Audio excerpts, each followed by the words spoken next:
To prevent another breakdown between the Federation Klingon alliance, the powers that be would come up with a plan which would see both sides gain a better understanding of each other, and to this end, the Khitomer Class would be born. But what do we know about this new era of peace starship design? Well, today we'll find out. Hello and welcome to another episode of Truth or Myth Beta Canon, a Star Trek web series that dives into the history of any given topic using beta canon sources and my own imagination to fill in the gaps. In today's episode, we're taking a look at the Khitomer Class as first seen in Star Trek Online to better understand its place in Star Trek history. Please note, I originally made this 3-part video series long ago when the channel was fresh and new, and in my continuing effort to keep my videos up to date, I thought I'd take those 3 parts, combine them into one cogent narrative, and re-release it for you all to enjoy. And although I didn't re-record this particular video, as I'm sure you'll be able to tell that its style is quite a bit different when compared to channel videos of today, I did replace about 1/3 of the video footage, as well as upgrading all the graphics to 4K. So sit back, relax, grab a Ractigino, and I hope you enjoy the video. But as always, because this is just a beta canon video, all information relayed should pretty much be taken with a grain of stardust and only considered a little bit of Star Trek fun. And so with all that out of the way, let's begin.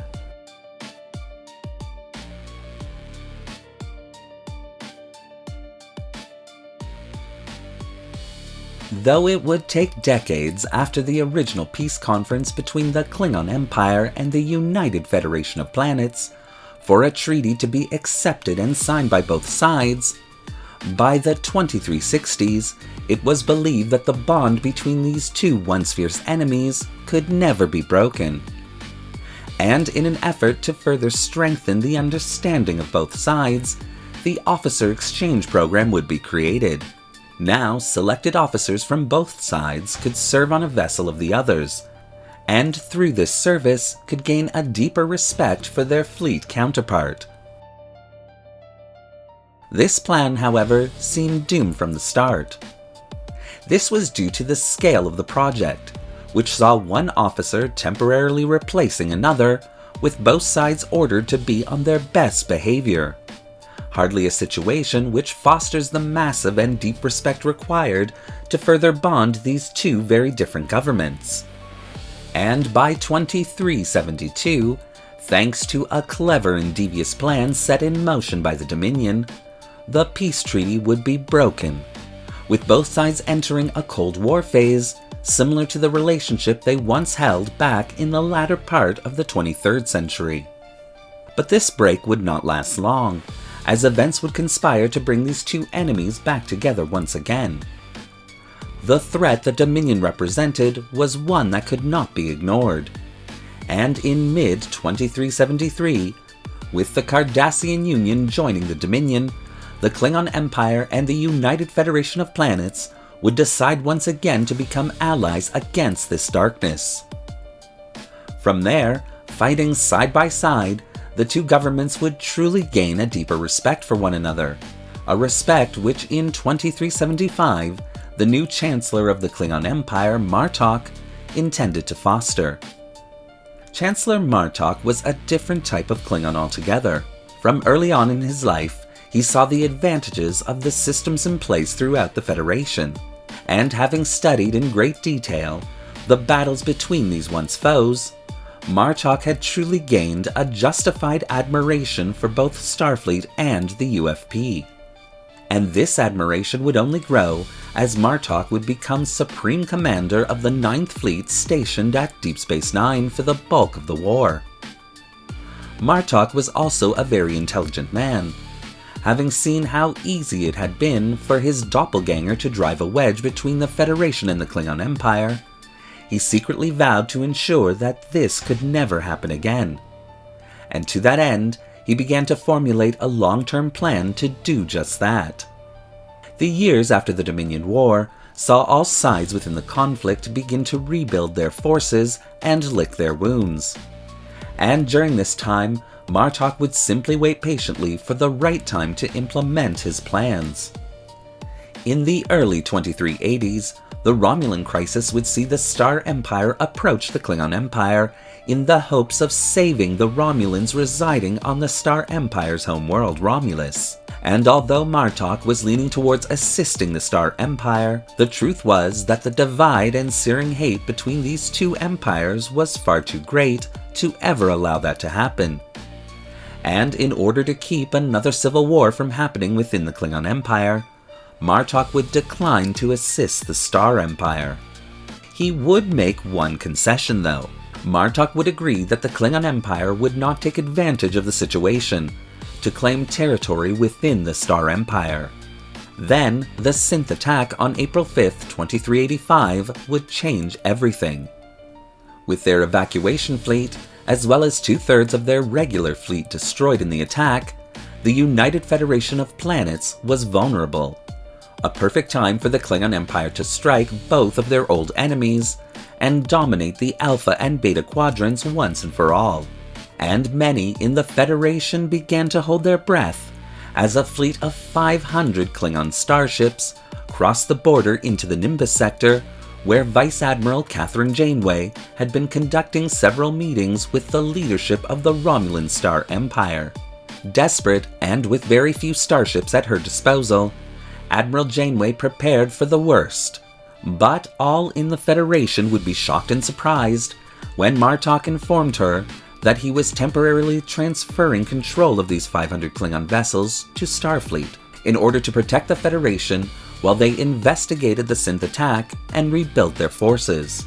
Months later, at a new conference at Camp Khitomer, Martok would shock the citizens of the Federation once again, after vowing to divert resources and materials to the Federation, along with his calls to reinitiate the officer exchange program, but this time with a caveat. Instead of an officer here and there exchanging positions with their counterparts within the fleets, Martok called for the creation of an entirely new starship class, to be built at a new shipyard that would be constructed right there in the Khitomer star system. This new starship class would be birthed by the combined imagination and cooperation of both sides, taking the best starship systems each government had to offer to create the ultimate starship design, the likes of which no one had seen before. And the cherry on top of the gach was that this new class would have a fully integrated crew from both sides equally posted. This would mean that for the first time in Federation and Klingon history, these two great galactic powers would truly be working side by side. Starfleet knew that this grand project idea would not be as simple as Martok had made it seem, taking years, if not decades, to truly get the project off the ground. But sentiment throughout the Federation, in regards to the Empire's valiant and heroic assistance in the aftermath of the synth attack, would sway the Federation to agree to Martok's plan, and the Khitomer construction yard would begin to be created in 2386, with both sides putting together their best and brightest onto the project. But would this out-of-the-box idea succeed, or even make it off the ground? And more importantly, who would command this great first starship of the class?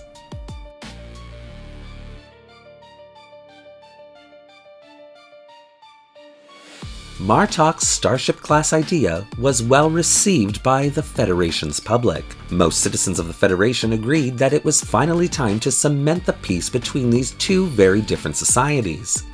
And with a little PR spinning, Martok also got most of the warriors of the Empire behind this project, reminding his Empire of the Federation's help during the Praxis incident, and how the Federation has always ultimately had their backs in incidents such as the Battle of Narendra III and the Dominion War. The worlds of the Empire began to fully support the initiative, donating personnel and supplies for the project. Both sides began to assemble a crack team of designers and engineers to work together and design this new starship class. And by late 2387, with the new Khitomer shipyard construction facility complete, these two teams would finally meet to begin this daunting and important task. But it wouldn't be an easy one. The actual rough design of the exterior of the starship would be agreed upon quite quickly, with both sides still feeling the excitement of the project. Combining a saucer-like forward section of a Starfleet starship, along with the aft section of a D7 or Khitomer Class battlecruiser design, seemed to be a no-brainer for both sides.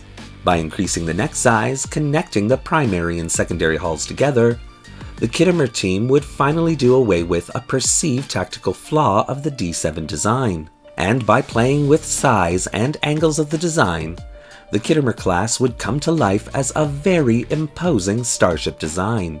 Sitting at a length of approximately 757.94 meters, the Khitomer Class would be designed to be operated by 650 officers and crew members. But these simple specifications were the easy part.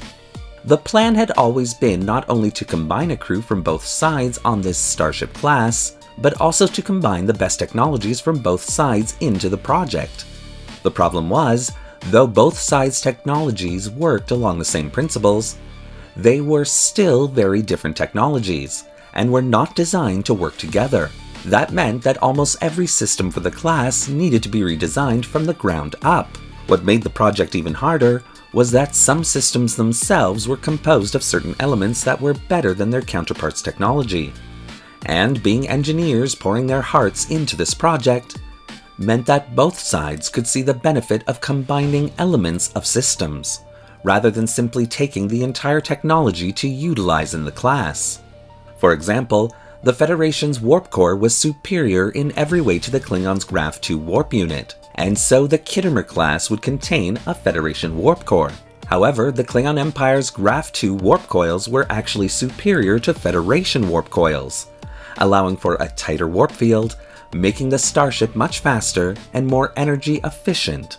So it was decided that these warp coils would be used in the design, and the team of warp engineers, led by the great Dr. Leah Brahms and her counterpart in the Klingon Empire, Faralk, of the House of Kinta, would spend nearly 2 decades simply ironing out the bugs of this new warp-designed system.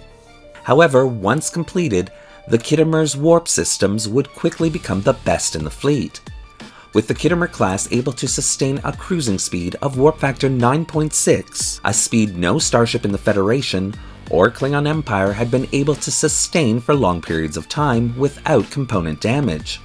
The Khitomer class's emergency top speed would be warp 9.999 for 18-hour increments, again topping all starship designs from both sides.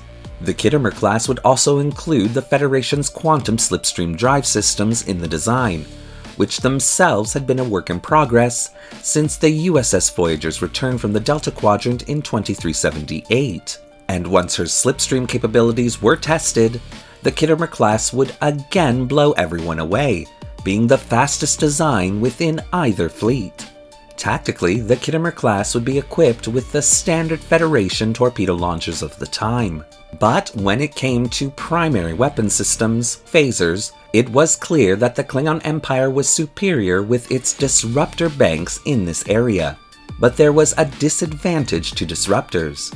Due to the massive amounts of power required to charge and shoot a disruptor, the Klingon Empire had developed disruptors in cannon form, meaning a fairly stationary one. So a starship needed to basically have its weapon systems directly in the line of sight of its target in order to fire them, a severe tactical disadvantage. To offset this disadvantage, all Klingon starships also contained the Klingon version of phaser arrays, which themselves were inferior to Federation phaser designs. And so the Reed Institute of Alpha Centauri would take up the task of creating the first disruptor emitter array, a technology thought impossible by the Klingon Empire, and which even the Romulan Star Empire before its collapse had given up on. But by the time of the Khitomer class's launch for its shakedown cruise in 2410, the disruptor array system would be in place and ready to go. And so this merging of technologies and systems would go on, often taking decades to develop, test, and be ready for installation. Even the Khitomer class's new main computer core would only be ready and installed a month before she was ready to launch for her shakedown cruise. The interior aesthetics of this design would also be a major problem.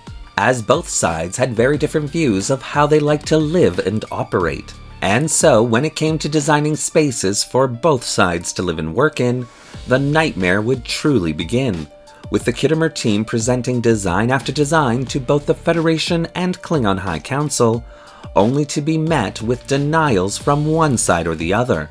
And so, by 2405, with most of the technological problems being solved for the class, the most basic of issues, the living space, was still up in the air, with the Khitomer design team stating to the Federation news service that the ship would fly, but there'd be nowhere to sit.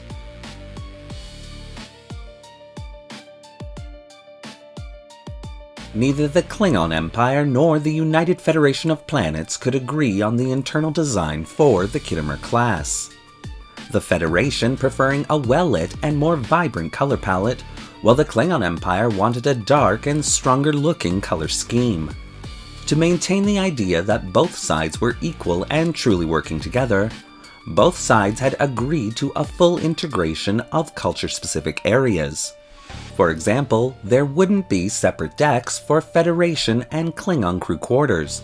This would cause its own temporary nightmare down the line, as Klingon officers tended to be far louder during their rest periods than any Federation species.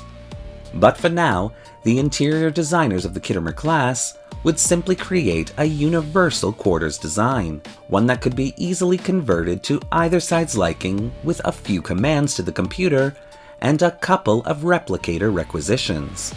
Environmental controls for each of these universal quarter designs would be fully customizable, to allow for the absolute comfort of anyone serving aboard the starship. As for the rest of the ship, the color palette would get more interesting. For Klingon-specific areas such as the Klingon galley, a fully normalized Klingon color palette would be utilized. Whereas for Federation-specific areas such as the Arboretum or Bowling Alley, a full Federation color palette would be implemented. And although these areas were considered to be staples of one side or the other, neither side was to have dominion over them, with all officers instructed to mingle in these areas every now and then. For areas which both sides were expected to serve in on a regular basis, such as the bridge, engineering, and sickbay, a stark and muted color palette would be used. Grays, silvers, rustic browns with warm-toned mid-level lighting. And to assist both sides with feeling at home while at their workstations, the Daystrom Institute, designers of the computer core for the Khitomer class, would create specially designed interfaces, which could be set to Federation or Klingon standard, with a quick and simple command to do so. The overall internal look of the Khitomer class was actually quite stunning. Instead of a hodgepodge feel, somehow, the combined color palette enhanced the feel of the design, making it appear strong, fierce, and honorable, a feeling which led many on both sides to acknowledge that maybe some type of fate had always ordained the Federation and the Klingon Empire to work together. Meanwhile, the Federation and Klingon councils continued their debates as to who should command the first starship of the class, the Khitomer. Thousands of officer records from both sides were considered, discussed, argued, and ultimately rejected. But in the end, 3 choices remained which both sides could agree on. The first was Worf, son of Moog and of the House of Martok. Worf, a Klingon by birth, had grown up on Earth after being adopted by the Rishenko family, after his own parents were massacred by the Romulans in a sneak attack of the Khitomer outpost. Having served in Starfleet for most of his adult life, Worf had a unique knowledge and perspective on both cultures, earning the respect and admiration of both sides, making him an ideal candidate for command of the Khitomer. The second choice was B'Elanna Torres. Torres was half Klingon, half human, who decided to join Starfleet only to leave it after her first year in the Academy, joining up with the Maquis to protect the Federation colonies from Cardassian attack in 2370. Torres would display an unprecedented level of engineering know-how, oftentimes saving her shipmates in the process. When the USS Voyager and the Maquis vessel Valjean was lost in the Delta Quadrant, Torres would become the chief engineer of the Starship Voyager, excelling in this position, earning the respect of her Starfleet captain, Catherine Janeway. Upon Voyager's return to the Alpha Quadrant, many citizens in the Klingon Empire became fascinated by Torres, even writing whole operas on her historic struggles in the Delta Quadrant. And more importantly, the idea that B'Elanna's daughter Morale was actually the Kuva Mach, a Klingon savior foretold in Klingon text. But this situation Torres herself has never really acknowledged or responded to. Finally, the third and ultimately chosen contender for the position was Alexander, son of Worf and of the House of Martok. Alexander Roshenko was a different type of Klingon altogether. Being one-quarter human and the son of Worf, Alexander spent much of his childhood growing up on Earth like his father had. However, unlike his father, thanks to his mother's influence, Alexander had a greater detachment from the Klingon culture, allowing him to be a truer blend of both sides.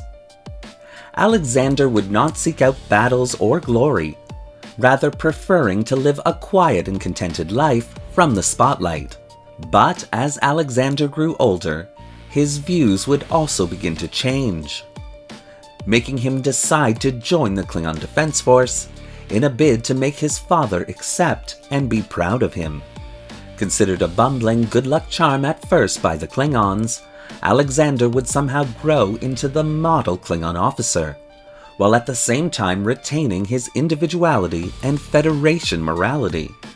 Eventually, Alexander would be assigned as the Federation liaison to the Klingon colonies along what was formerly the Klingon-Romulan border, where, with a Klingon spin, he would make an honorable name for himself, after organizing several relief projects to help the Star Empire's former colonies.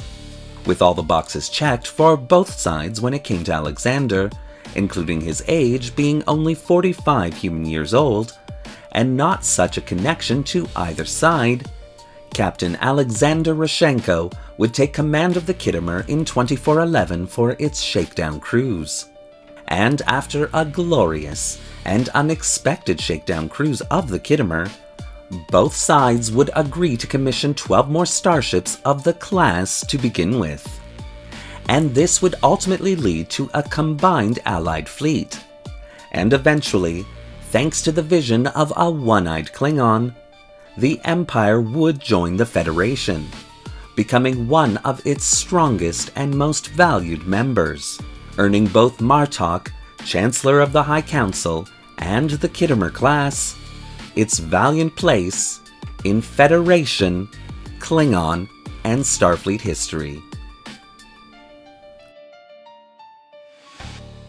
Thank you for watching today's episode of Truth or Myth Beta Canon. What do you think of the Khitomer Class and the historical narrative that I've created here? Do you want to see more videos like this one? What are your hopes for the Klingon Federation Alliance? Well, leave your comments in the section below, and don't forget to like the video and subscribe to the channel, hitting that little bell icon so you won't miss a single video we release. Want to help the channel build a fleet of Alliance-type starship designs? Then consider becoming a channel member subscriber or a channel patron. Both a major help that allows this channel to purchase resources and 3D models to keep it going. The link to both memberships is in the description below. Thanks again for watching, live long and prosper, and Qapla'!